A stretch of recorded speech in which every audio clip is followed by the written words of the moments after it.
એક ગામમાં એક ગરીબ છોકરો રહેતો હતો. તે એક શેઠના ઘરે કામ કરતો. શેઠ તેને કામ બદલ રોજ ખાવાનું આપતો. એક દિવસ છોકરો ખૂબ બીમાર પડ્યો. એ દિવસે તે શેઠના ઘરે કામે જઈ શક્યો નહીં. ઘરે ખાવાનું કંઈ નહોતું, માત્ર એક સૂકી રોટલી હતી, પણ તે પણ ઉંદર ખાઈ ગયો. છોકરો તૂટી પડ્યો. ભૂખ, બીમારી અને લાચારપણું બધું એક સાથે. એ સમયે કોઈએ કહ્યું, તું તારી તકલીફ લઈને નદી પાર કરીને પહાડ પર બેઠેલા મહાન સંત પાસે જા. છોકરો ચાલ્યો. રસ્તામાં એ જ શેઠ મળ્યો. શેઠે પૂછ્યું, ક્યાં જઈ રહ્યો છે?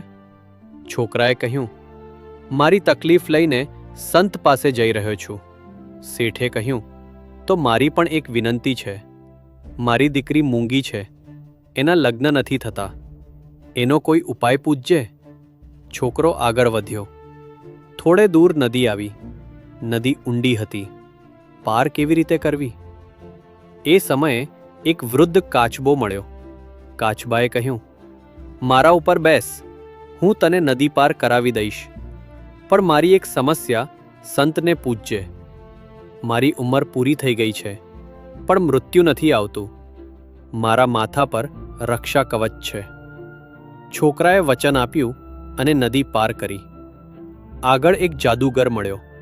હાથમાં ચમત્કારી છડી હતી. જાદુગરે કહ્યું, હું ખૂબ પીડામાં છું. મારી આ બીમારી હું અમારી છડીથી પણ ઠીક કરી શકતો નથી. મારો ઉપાય સંતને પૂછજે. જો મારી મદદ થશે તો આ જાદુઈ છડી તને આપી દઈશ. છોકરાએ આ પણ યાદ રાખ્યું અને આગળ વધ્યો. છેવટે છોકરો મહાન સંત પાસે પહોંચ્યો. સંત શાંતિથી બેઠેલા હતા. છોકરાએ પોતાની તકલીફ કહી. પછી શેઠની દીકરી, કાચબો અને જાદુગર બધાની વાત કરી. સંત સ્મિત કરીને બોલ્યા, જાદુગરની પીડા એક ખાસ મંત્રથી દૂર થશે. કાચબાના માથા પરનું કવચ જ્યારે દૂર થશે ત્યારે તેને મુક્તિ મળશે. શેઠની દીકરી દયા અને સત્યથી બોલતી થશે. અને તું તારી કરુણાને કારણે તારું જીવન બદલશે. છોકરો પાછો ફર્યો. જાદુગર પાસે ગયો.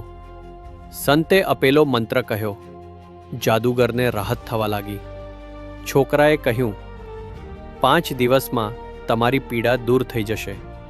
અને વચન મુજબ જાદુગરે જાદુઈ છડી છોકરાને આપી. પછી નદી કિનારે કાચબો મળ્યો. છોકરાએ જાદુઈ છડીથી તેનું રક્ષા કવચ દૂર કર્યું. કવચ નીચે હીરા અને રત્નો હતા. કાચબાએ કહ્યું, આ બધું તું રાખ. મને હવે શાંતિ મળી. અને કાચબાને મૃત્યુ આવ્યું. પણ તે મૃત્યુ નહોતું, મોક્ષ હતો. પછી છોકરો શેઠના ઘરે પહોંચ્યો.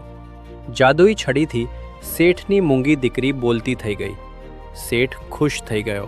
એને કહ્યું, તું મારી દીકરી સાથે લગ્ન કર. છોકરાનું જીવન સંપૂર્ણ બદલાઈ ગયું. ધન મળ્યું, સુંદર પત્ની મળી, માન સન્માન મળ્યું.